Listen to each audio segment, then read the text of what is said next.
Okay. I'm going to tell you the story about how my wife and I met. And um, it's actually kind of funny. So, um, and actually, my wife is here. She's going to probably correct me on some of the mistakes I made. So, anyway, here goes. Um, long time ago, actually, just over 20 years ago, I met my wife. Has it really been that long? Yeah, it has. That's crazy. Yeah, we're going to have our 20-year anniversary in a couple weeks here.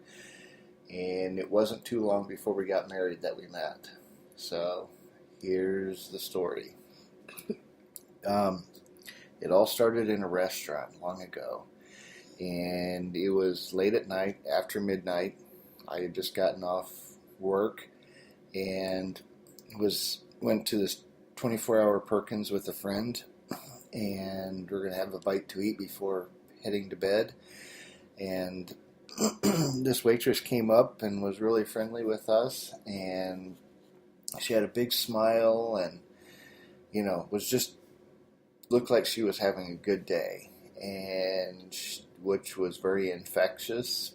And so she came up and was smiling and friendly, and automatically, you feel like warm and happy, and she was very pretty too. And well, I was single, so um, so she very friendly, and she took turns to my friend and takes his order, and she turns to me and says, "So will it be the hot beef?" And I'm like, "Hot beef?" And I'm trying to think, is that like a come on or whatever? And then she did a double take, and she was like, "Oh, that must have been somebody else." And so a new emotion flooded through me. It was like, should I be disappointed that she's not coming on to me, or and actually, when she asked me about the hot beef, the first thing that flooded through my mind was a picture of the hot beef sandwich in the menu. And I was like, hot beef? No. No, that does not look good at all. It probably wasn't very good either. Yeah, and it was like, oh, what does she mean by that, hot beef? And so anyway, it was kind of, I was a little bit confused there after she asked me about the hot beef. So, but anyway, I decided and placed the order for what I really wanted, and amazingly, she came back and talked and was friendly with us. And the restaurant was probably slow because it was before the bars let out, and there was a big rush then. And so she actually was like, oh, she came and sat down with us, and she sat down next to my friend, and I was kind of jealous. Why didn't she sit down next to me? Well, being a techie geek and working with a computer company, the subject, of course, turned to computers, and she was like, "Oh, I know about computers," and I was like, "Oh, okay, Well, at least what I thought I knew about computers. Yeah. So then the subject turned around to the internet, which, for those those of you that are old enough to understand that, when the internet was very new, it was something that not many people had. And for those of you that are new, this is a history lesson. So the internet was very new, and very, very few people had it. Wait, we're older than the internet? Yes, we are older than the internet. That's it. Yeah, we let the secret out. So the subject of the internet came up, and my wife to be, she was like, "Oh, well, I don't, what's the internet about?" And I was like, "Well, I could show you the internet." And she was like, "Oh, okay, that sounds cool." And then she had to go leave and take care of other customers, and I was like, "Oh, okay, well, that's that, probably go home and never see her again." So anyway, my friend and I finished up our late morning, or excuse me, early morning or late night dinner, and This girl came back with a napkin, and she'd put a phone number on the napkin and gave it to me, and was like, "Well, give me a call sometime." And I was like, "What? What?" And then it was like, "Is this a real number?" You know? And I didn't know what to do with it, and so I like thanked her and laughed a little bit, and then headed out. And that I was like, wow, a girl gave me a phone number, which, you know, on her own without like me asking for it. And so I think I waited how many days? You waited the appropriate 3 days before calling. Ah, okay. Well, so I called her and she agreed to meet me for coffee early morning because she worked at night and I did a little bit earlier than she did. So we met for coffee early in the morning, like, I don't know, 5 or 6 o'clock in the morning. It was almost 6:37 because I didn't get off till 6 at that time. Oh, yeah. And so we met for coffee at a nearby restaurant, and that ended up being a very, very long talk that we had. Lengthy conversation, like several hours. And several pots of coffee. Yeah, several pots of coffee. And you didn't sleep at all that night, did you? probably, well, no, because I got off at midnight, and you go home and it takes a while to wind down. So if I was going to meet you, I didn't want to fall asleep and miss it. So yeah, I stayed up. Because if I recall correctly, you went straight from that restaurant where we had coffee straight to work. Yeah, yeah. So anyway, that first meeting, which wasn't an official date, that came later, but that first meeting was 5 or 6 hours. At least. Yeah. So we had, I think we like ran through several different servers during that time period and ended up having to foot a pretty big bill for the tip.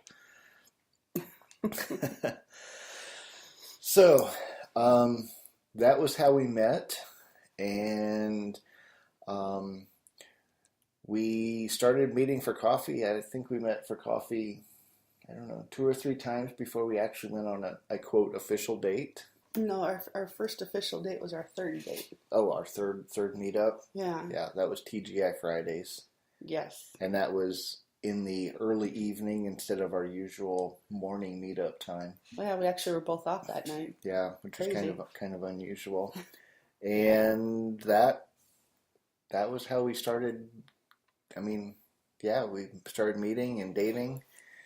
And then it was shortly after that I had some vacation time from work, and I went down to South Carolina to visit my parents during that time. That was a trip you already had planned, wasn't it? Yeah.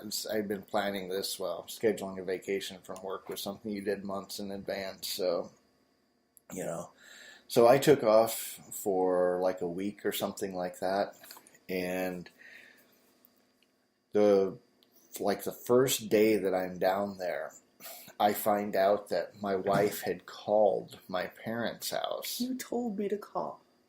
I did? Yes, how did I get the number? Oh, you said, call me. And I'm like, okay, sure.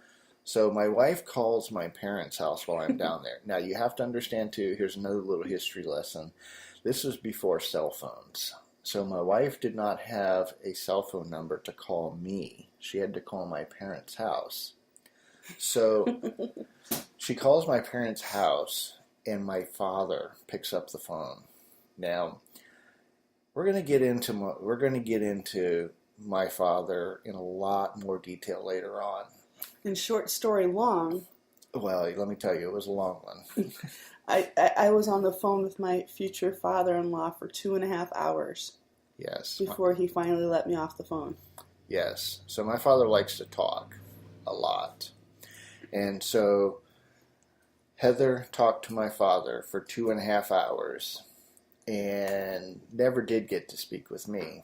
You were sleeping still. Yeah. So, amazingly, very amazingly, when I got back, she still continued to go out with me, even after talking to my father, which, I don't know, If that's not a sign, I don't know what is. So, so anyway, I get back and we continue dating and fall in love. It wasn't that long after. I remember we met for coffee one morning, and this was, I don't know after how many dates, and we got done and we were standing in the parking lot getting ready to get into our respective cars to go our own way, and she stood up on tiptoes and gave me a kiss goodbye. and then I remember the first time we said I love you, and that was when we were in the mall parking lot. That was the day I actually had a CD player installed in my car because that was cool. Yeah, CD player. That history lesson again. That's when CD players were kind of new, and most people still had cassette tape players, not 8-tracks, not that old, but cassette tape players in their car. So my wife, being the happening person that she was, decided to have a CD player professionally installed in her blue Honda Civic. Oh, wow. Yeah, and that was actually pretty cool. Then, of course, we had to invest in CDs, but that's another story. That was back in the days of those mail order CD companies where you had you ordered 5 for like 99 cents. And then, and then you just got raked over the coals. Yes, and each one was like $50 after that. Yeah. So anyway, we continued dating, and the holiday season came, and the new year came, and I realized that this person was different than anybody else that I had ever been with, and that I enjoyed spending time with her, and I could be real and be honest and not try to put on a fake front or whatever, and I just loved being around her. And so there was one time where I had lunch break at work, and so I rushed over to the nearest Burger King and ordered some food, and someone behind me in the line said, "Hey, Carl." And I turned around and there was Heather. And I was like, "Whoa, hey, how are you?" And she was carrying a car seat, and her little nephew was sitting in the car seat. And so I guess she had been babysitting her nephew, who was how old at that time? He was 2 months old at the time. Oh, wow. Younger than I thought. So anyway, she was babysitting her nephew, and so apparently she had known where I usually go for lunch, Burger King. You're so predictable. Yeah. And she decided to meet me for lunch, which was kind of cool. I mean, it was a cool surprise. And so we're sitting down, and I'll never forget what I had. I had a Burger King chicken sandwich, kind of the elongated sandwich, submarine, and I always ordered it the same way. Chicken sandwich with cheese cut in half with onion rings. And so, of course, I ordered that, and so we sit down, and we're talking and everything, and I kind of look over at her, and she has the baby there, and I don't know what happened, but it was just like, "Do you want to get married?" and she said, "Yeah, okay, sure." And so romantic. So that was that. Of course, that was back in the days before cell phones, so we couldn't record it and put it on YouTube, and it wasn't a big, huge production. Yeah. So the memory is there, the retelling, and that's what I'm doing right now, so that you guys can know about the story. So anyway, we decided to get married, and so we're like, okay. Now, my wife tells me now, and I have to go on her word. She's like, okay, well, I knew this a lot longer than you did. I knew by our third date. So anyway, so my wife is, starting to plan, and, I had no idea that there was all of this planning stuff that was involved with getting married. And, we both like the idea of getting married in a church, and the fancy wedding dress and, the tradition, the princess, all of that stuff. And so we start working toward planning that. And, you know, it turned out to be stressful for me and her. So anyway. Yeah, stressful was not even the word for it. Yeah. I mean, like it. So you not only plan for family stuff and relatives and friends and try to schedule with that, but then there's also reservations.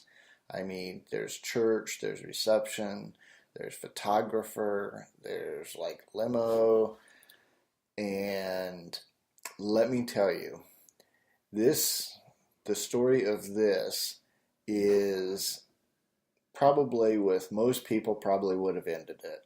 Well, originally we set a date for October because we got engaged in January, and we set a date for October, giving us plenty of time to get everything planned out. Of course, back then, my mother was a different person and didn't like October, so we had to move it up to June. June was still 5 months away, so that still gave us a little bit of time, so we were able to... Now, just a quick note here. Yeah. We were in South Dakota at that time. Yeah. So in South Dakota in June, that's springtime. That's not in the middle of summer. So yeah. Just a little bit of a clarify. So springtime, is actually very beautiful, and it's not hot yet, and there's lots of flowers out. So anyway, go ahead. Well, and that gave us, it gave us plenty of time to book it. Our first step was to book a church. The church that we were attending was my parents' church. And it wasn't very what they call churchy. There was like no aisle to walk down.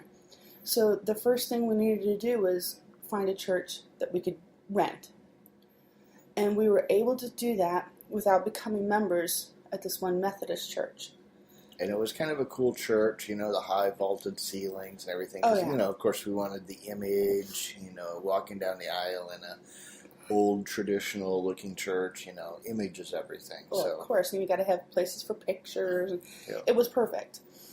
And then once we had that, we were able to find a location where we were able to have a reception, and that was at a hall, like a reception hall that they rented out for that reason. And once I had those two things in place, everything fell in place. We had the photographer, the limousine, the caterer, we were getting that worked out. And things seemed to fall right into place until that one weekend in early February. And it literally fell apart in 48 hours. I was at my house with my roommates, and it got to the point where I didn't even want to answer the phone anymore. The first phone call was from my sister, who said she was not going to be able to make my wedding. She was not going to be able to come and be my matron of honor. And that was pretty heartbreaking, obviously, because, my sister couldn't make time to come out for whatever reason. Well, originally my sister and my two current sisters-in-law that were married to my brothers, and then my soon-to-be sister-in-law, Carl's younger sister, were all going to be my bridesmaids. Well, when my sister called and said she couldn't make it, I tried to figure out how to replace it. Well, then my brother and his wife called and said they were not going to be able to get the leave because he was in the military at the time. And they would not be able to get the leave to come for my wedding. So my sister-in-law was not going to be able to make my wedding. Now, again, those two phone calls came within half an hour of each other. I kid you not. And they're from different parts of the world at that point in time. So, disappointing as it was, I tried to, I had two girlfriends at the time I thought would be able to fit the bill, and would just keep moving on until the church called and said that their board members had a meeting, and because we had decided not to become members of that church, we could no longer use that church. Right, okay, now what? And then, shortly after that news, the photographer called and said that he had accidentally double booked and he wasn't going to be able to take the pictures at that time. And of course, June weddings meant you book photographers months in advance. There was no other photographer. Yeah. And so everything just kind of crumbled into a heap. Crumbled, it completely obliterated. And it just fell down on its face. And so you're just kind of left there going, what just happened? And it was weird because, looking back on that, you're kind of like, oh man, that definitely would have been a sign. And I don't know if it was just stupidity on our part, but we're like, well, shoot, why deal with this? Let's just go and elope. Like, let's open the phone book, like, right now and figure out how we can get married soon, like, tomorrow. Most people are like, yeah, this is a sign we're not supposed to get married. Yeah. And we had a rush on and go, this is a sign we're not supposed to get married in June. We're supposed to get married now. And so we opened the phone book and, like, we're trying to figure out, okay, what do we need to do to get married? And we opened the phone book, and voila, the angels sang in heaven and everything like that. And right there in front of us is this wedding service called Bill and Ted's Wedding Service. And it really was Bill and Ted's wedding service. Yeah. Right after those movies. Yeah. So we call up Bill and Ted's Excellent Wedding Service, and they're like, well, when do you want to get married? And we're like, when's the soonest you can do it? And they said tomorrow at 12:30. And we're like, cool, that's great because we have to be at work at 3, so that'll work out perfectly. We'll just fit it in. It's all good. And they're like, okay, well, we'll meet you at the local Days Inn lobby. And we're like, oh, okay,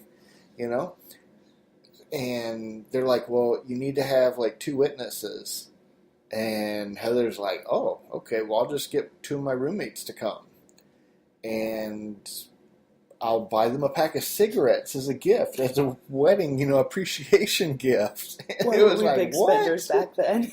Yeah. And so we got married the next day. And, of course, we had to, kind of rush through things.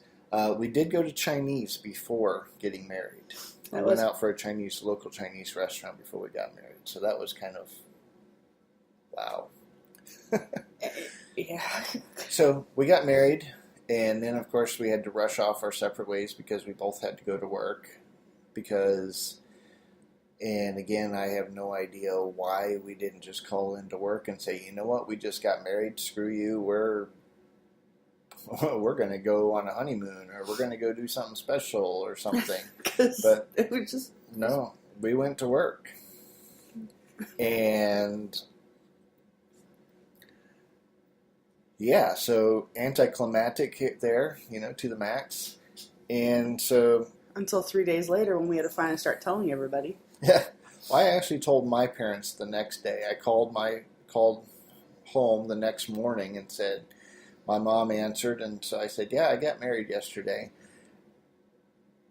And she said, here, talk to your father.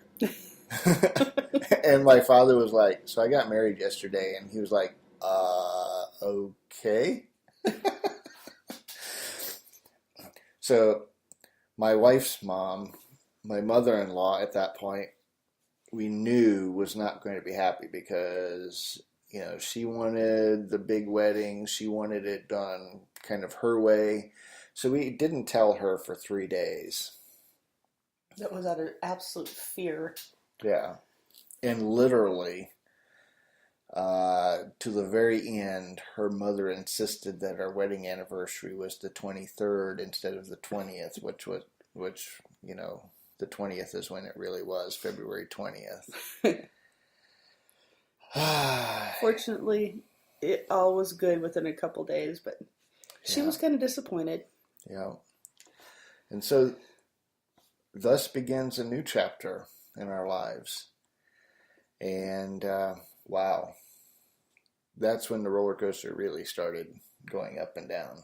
Well, sure, now we were married and we hadn't planned for, living together or, putting anything together. I mean, I still had my house and my roommate. I still had a lease.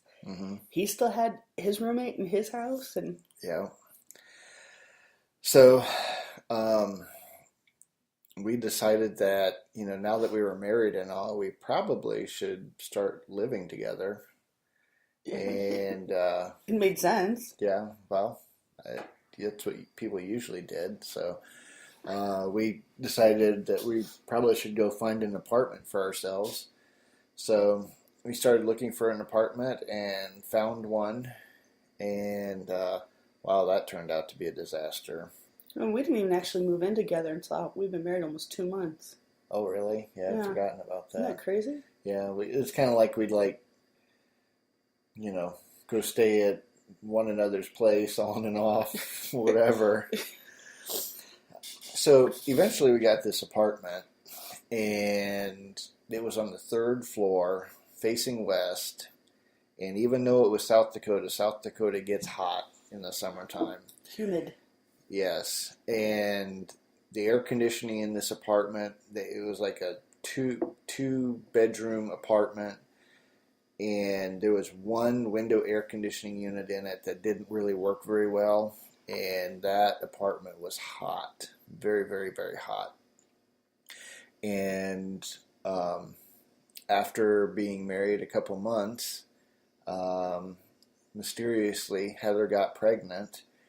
And mysteriously, you don't know how that happens. So anyway, it was very hot. I had a pregnant wife, and we didn't know how to cook at that point, which is a whole nother story. Despite working in a restaurant, I did not know how to cook. Yeah, and so, and we just had problem after problem after problem, and finally it got to be so bad where the apartment would not fix problems that we ran into. We finally just moved out. And the apartment complex decided to sue us, took us to court, which was small claims court, but... Which is typical for what they do when you break a lease. Yeah.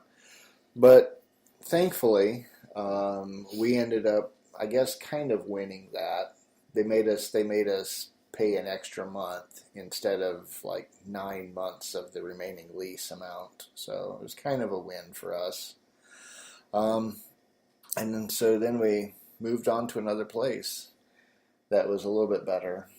And so that year was full of crazy new stuff and jobs and pregnancy and moving and friends and kind of learning what it's like to go from an old way of living to a new way of living with somebody.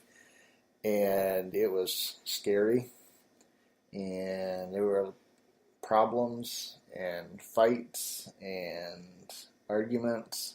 Because we were still getting to know each other too. Yeah, well, yeah, exactly.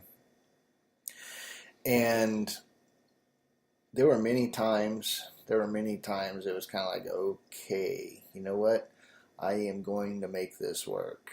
I'm going to make this work. But in the back of your head, you're going, this is never going to work. This is never going to work. What have we done? Yeah.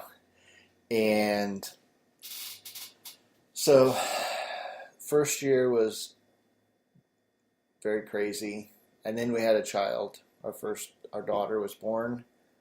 And so going from being single to being married to, having somebody else sharing your life with that, in such a close proximity, close intimacy, and then having a child come in, which our child was born on the Friday the 13th in February, Mm-hmm.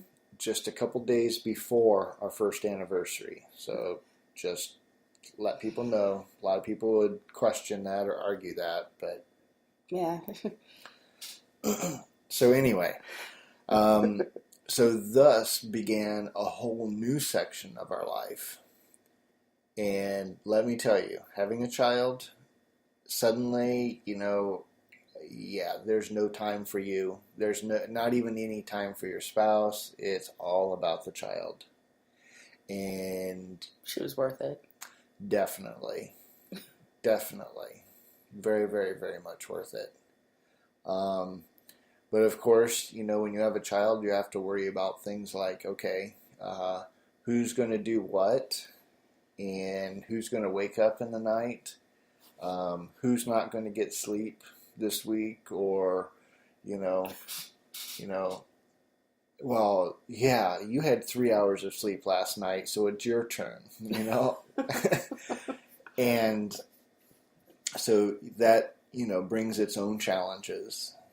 And I'm trying to remember about what time did, okay, so I had gotten really fed up with work because work was like sucking my soul and wanted to live. And so I got another job. Well, with the No, same yeah. company, but you worked in a different location. Yeah, which was literally, it was 88 miles away from home. So instead of a 10-mile ride to work, you now had an 80, almost 90-mile ride to work. Which in South Dakota on the interstate, you can drive pretty fast. So it turned out to be about just over an hour commute for me. And that was during the summertime when the weather was good. During the wintertime, it was bad, really bad. Sometimes it would turn into a 3-hour commute. And then the shift that I worked was 10 hours. Well, and you got 3 days off as a result, so you worked 4 10-hour days, but still. Yeah. Still, it was very, very stressful and wearing. Especially with that commute. You were exhausted. Yeah. So I was only able to continue that job for a year before I completely and utterly burned out. And I told them, I said, you know what, I'm done. So I left that company and feeling like a burned out shell. I actually went to where Heather was working and washed dishes. For like 3 months. Yeah, 3 months.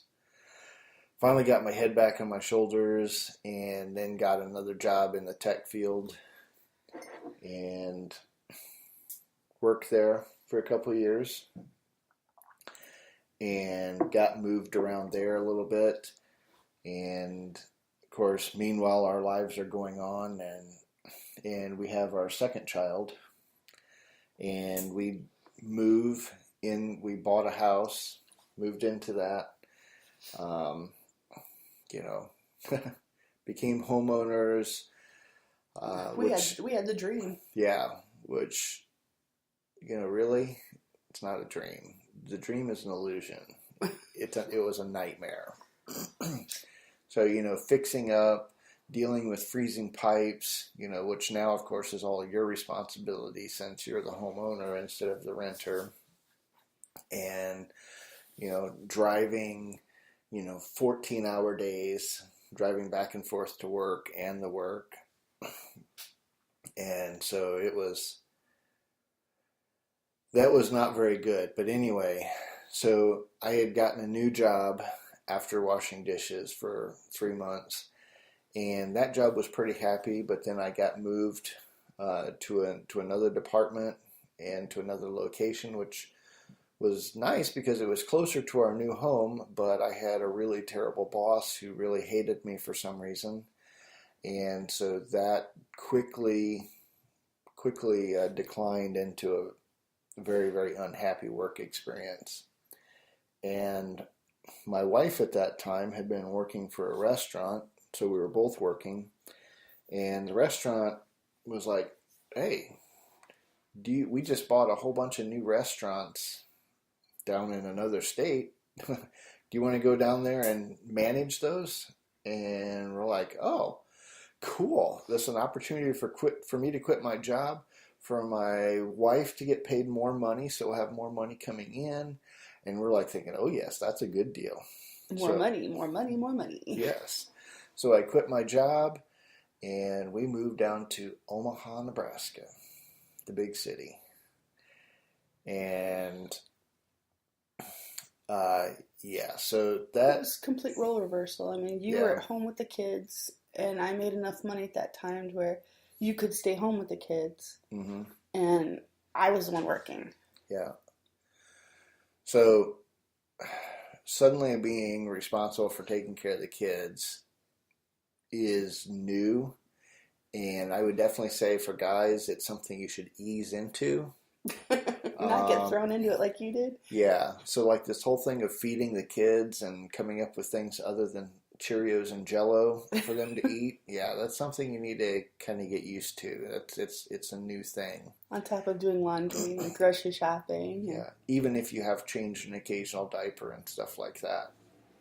So not only that, but my wife worked very, very, very long hours. So we didn't see each other very much, and that was stressful. And so it was kind of like the only times I would get to see her really was when I would go to her restaurant and we would have lunch together. Which, by the way, that's where we discovered that my daughter likes lemons and things that are sour. Those little sour lemon candies. She would eat those like there's no tomorrow, and she would suck on lemons. And she was about how old at that time? She was almost 2. 2, yeah.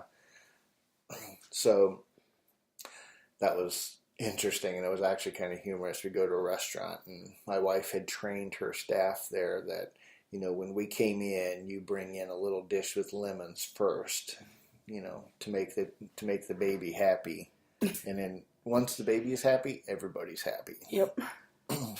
Well, our son was kind of still little at the time, so. Yeah, he was baby. So the stay in Omaha was not very long-lived. I don't remember if we were there actually a year. Yeah, we were there actually a full year. Full year. So then it was, Heather got that restaurant in order, and then it was time to move to the next restaurant. And so we moved across the state line to Iowa, and we were at that location for just a couple months. Yeah, only like 4 months. 4 months. And so we got moved again at that point. And while we were in Iowa, I had started just doing part-time work at the restaurant where Heather was, and they had me doing baking, like baking the pretty desserts and pastries and things like that, which was kind of interesting. Well-rounded man. Yeah.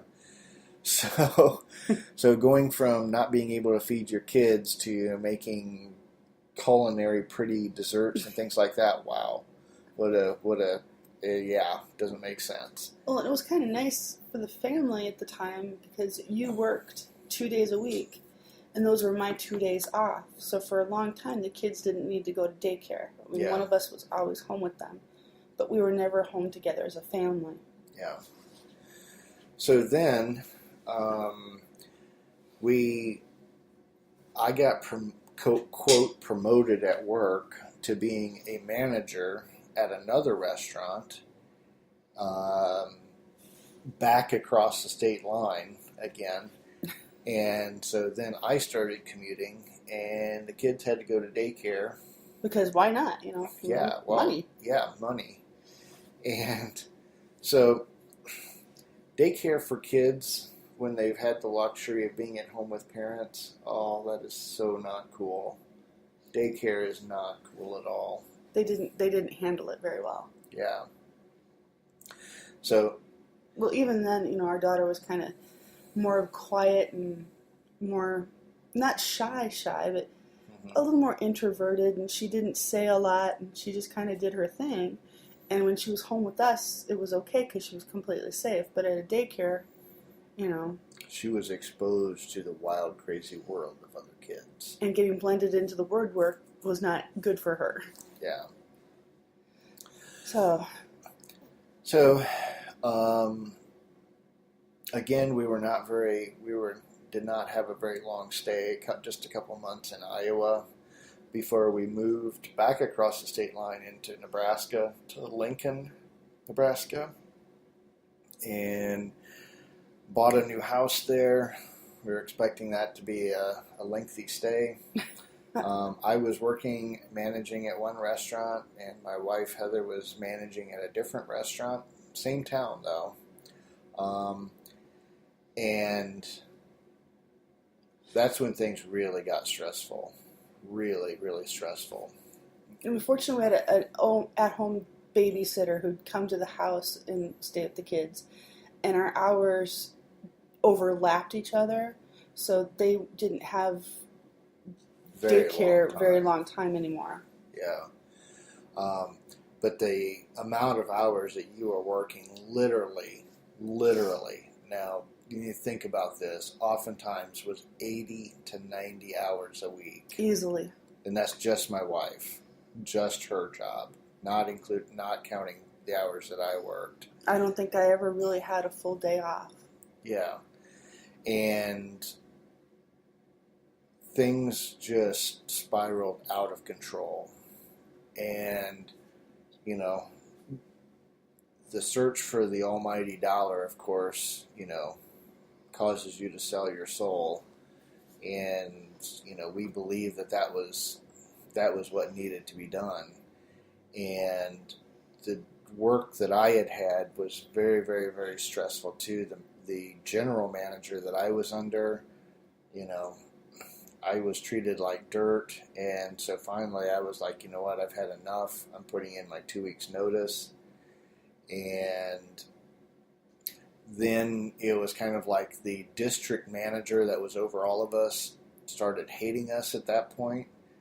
And my wife was accused of stealing money, and that, you know, and I looking back on that, it definitely looks like we were set up. Oh, I remember the day that you put in your 2 weeks notice, the district manager came to my store, looked me right in the eye and said, "I hope you're financially secure."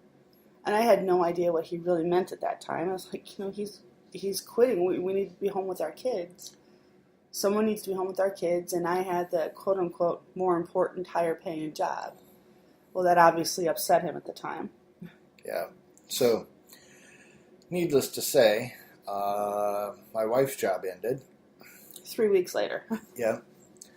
And we're like, okay, what to do? So my wife started like doing job searches because, you know, she was general manager material, and so looking all over the country for a new job. And then her brother offered her a job working for him at a retail store in Ohio. So we split the family up.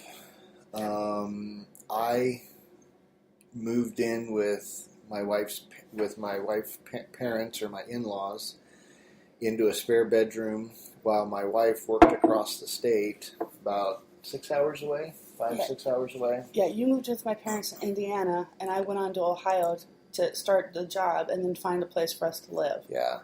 And so I would drive out to Ohio, you know, like every other week or something like that. And I would try to drive back in the opposite weeks, because at least I had 2 days off a week that I could count on. Yeah. So we saw each other, you know, for a couple of hours every couple of weeks, which, you know, is a great way to build up a marriage and strengthen a family and everything. That was the year of our 6th anniversary. Oh, yeah. And we actually forgot it. Yeah, we actually completely forgot about our 6th anniversary. Now, let me mention this. Let me repeat. It wasn't just me that forgot. My wife forgot too. I can't believe we both, it was amazing, because I called him like 3 days later and I'm like, we forgot our anniversary. And he's like, what? Because I had gone back to Indiana the week before to celebrate our daughter's 5th birthday. Yeah. And then, of course, the next week was our anniversary, but we completely spaced that off. Yeah. That's how busy we were. Yeah. So eventually, after a couple of months of living like that, which I don't recommend to anybody, anytime, stay away at all costs, regardless of the job, even if it means stop quitting your job and doing something else. Stay together as a family. Yes, that is the most important thing. So anyway, back on track. We moved out to Ohio, and my wife worked there. I was again at home with the kids. I made some half-hearted attempts at trying to start a business selling stuff on eBay. Yeah. That's when you sold almost everything we owned except for our children. Yeah. They were kind of worried they were next. Yeah. So that lasted, I don't know, almost a year, I guess. Yeah. And then I heard from my parents that my mom, who had been diagnosed with Parkinson's at that point, was doing really bad, and the medicine was not working. And I was like, I would like to go down and help out. And so, again, mistake. We decided that I would move down to South Carolina with the children, with our 2 children at that point, and, help out while Heather closed out things, got the store where she worked, under new management, and then she would follow me. Put all our stuff in storage. Yeah, move all of our stuff in storage, and... By myself. What were we thinking? Yeah. So, getting down to my parents, it was a complete nightmare there. The medication that my mother was on was starting to cause hallucinations, and that scared her and my parents, so my mother went off from that medication completely. And... Understandably so. Yeah. And so as a result of that, she had very, very, very little control. She couldn't eat by herself. She had to be fed. She couldn't get up in and up out of a chair. She had, to have help getting bathed, getting into and out of bed. And so all of this was happening. I mean, it was like 24/7. My mother needed care or help. And so at this point, we did not have any money saved up. And the situation at my parents' house was very, very, very stressful. We were having to stay, at my parents' house in my old bedroom that I had slept in while I was growing up, while our kids camped out wherever they could. And my kids couldn't really play because that caused noises that disturbed my father. And he was stressed out and couldn't really help very much. And, they had not hired any help at that point. And so it was, looking back at that, it was more stress than we had ever been put under. And we started cracking. And that's kind of an understatement. Cracking under the pressure was definitely what happened.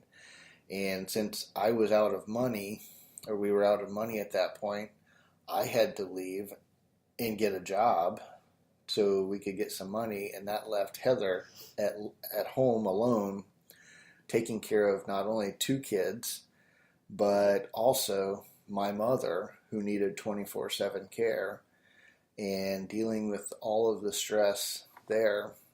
And when he says 24/7 care, the medication that she'd come off of was still in her system, so she was still having hallucinations at times, so someone had to be by her side, literally sitting next to her the whole time. I had to have the kids sit next to her while I made lunch because she didn't want to be alone, or sit next to grandma so mom can go potty, that kind of thing. Yeah. So, and then shortly, after being there and living through that for a couple of months, 7.5. my wife found out that she was pregnant, and I still don't know how that worked out. Well, you don't know this time. So, everything piled on top of each other, and my wife was like, "You know what? I am going to Indiana because I need a break to be with my parents." And so she packed up the kids and left. And so I kind of realized at that point that if I didn't do something and do something quick, my family was going to be destroyed. We were at the verge. Yeah. It was, there is like no hope left if something big doesn't happen. So I told my parents, I said, "You're going to have to find something else. And I can't, I have to, go back to Indiana." And so I left not saying whether or not I was going to come back, and kind of deep down in my heart was like, you know what, there's no way I can go back. And so that is how we got to Indiana, to moving from living with my parents to moving and living with her parents. And the job search, trying to find some kind of part-time job to get enough money for us to have food to eat, not mentioning insurance or cars. So we had, just to kind of give you an example, my wife, when we had lived in Ohio, mm-hmm. she had traded an old junk computer. Old junk to you.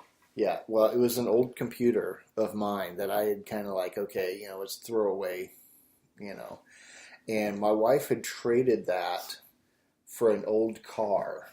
A 91 Pontiac Sunbird that had been through one of the floods in Ohio. Yeah, so it was kind of like, it still ran, kind of, but it was definitely like on its last legs. And Heather was like, you know what? I can use that to get down to South Carolina, whatever. So she takes it down to South Carolina. I drive it back and forth to work while the several months that we're in South Carolina. And then Heather, did you take the Pontiac or the car back? That was the Pontiac. That was the car. Yeah. So she takes that back to Indiana and is like driving back and forth on this car that should have only, driven 400, 500 miles at the most before it was ended. This car wound up lasting us almost 2 years. Yeah. And that's after I got back to Indiana. So not having a car payment was, we would not have made it otherwise. And so in Indiana began a whole nother chapter in our lives, trying to find part-time jobs to make ends meet. There were definitely some miracles in there. And living with my parents now, instead of his parents, which is a whole new ball of stress. Yeah. Yeah. Because they were used to having their house and their privacy, and now all of a sudden we invaded them with 2 little kids. Yeah. And then child number 3 came along. Yeah. Yeah. So now we're at 3 and don't really have much in the way of income, and we're trying to survive. Barely surviving, but yeah. I think it was at this point in time that we finally sat down. We'd been married, 7 years, almost 7 years mm-hmm. at this time, and realizing we had to start making changes. I mean, our marriage was not going to continue to survive in us winging it. Yeah. And that was when we sat down and finally had to sit down and, this is what I want. Well, this is what I want. And we both had to be willing at that point in time to lay down what we wanted and build a whole new dream together and figure out where we were going to go from there. Yeah. And because the old dreams, my dream of being a highly paid technical person, that was still something I wanted, but reality was starting to set in. And my dream of being able to be a career woman needed to end. Mm-hmm. Our kids were at stake at this point in time. Yeah. Yeah. And we decided at this point that, we wanted to find a church so our kids could grow up in a church.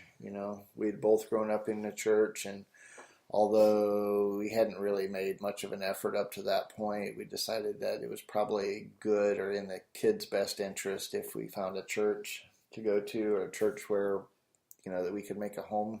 We still had to have the dream. Yeah, like everybody else did. And so, gradually going from one slightly better job to another, looking for a church where we fit in, which was difficult. Because back then we were all toasters wanting to get plugged in. Yeah. And so eventually we found a church where there were some friendly people, a great big church, so we could kind of stay hidden, but they had lots of activities for us to participate in to get, quote, plugged in. Yep. And, well, I don't know. Should we save the rest for the next time? Oh, absolutely. I think this is just the beginning. This is only the first 7 years of our marriage. I mean, yeah. And what a roller coaster that was. But the roller coaster isn't even close to being over. Yeah, the roller coaster is just beginning. We realized now.